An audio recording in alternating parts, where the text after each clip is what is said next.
မင်္ဂလာပါဒီနေ့ကျွန်တော်တို့ official server ရောက်ရှိလာတဲ့ Spawn Mouse game ပေါ့နော်မြန်မာနိုင်ငံမှာတော့မရအောင်ကျွန်တော်တို့ဘယ်လိုယူအောင်လဲဆိုတော့ဒီမှာချက်ပြထားရဗျာကျွန်တော်တို့ Play Store မှာတွားပြီးတော့ India VPN ကိုချက်တောင်းလိုက်ဗျာ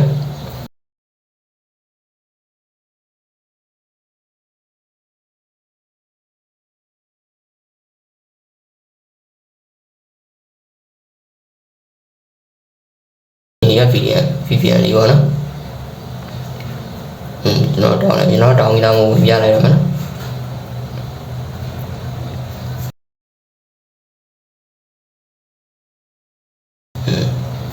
နော်ဒီမှာနိုင်ကောင်းတာတွေချိန်ပြီးချိန်လိုက်မယ်ဗျာ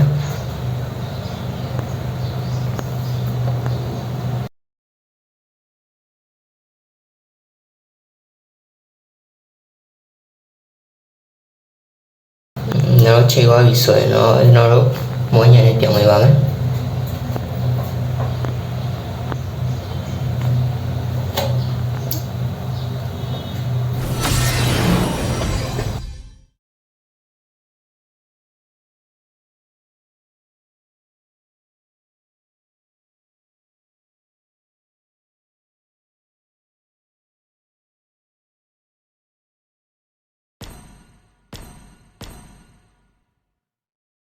ကျွန်တော်ဒီမှာ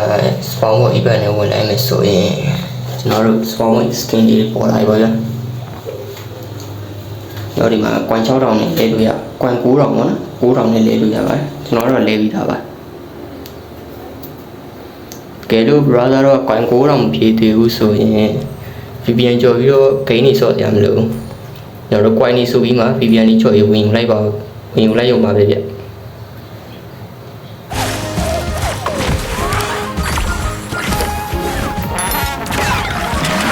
အားလုံးပဲရှာကြပါစေရ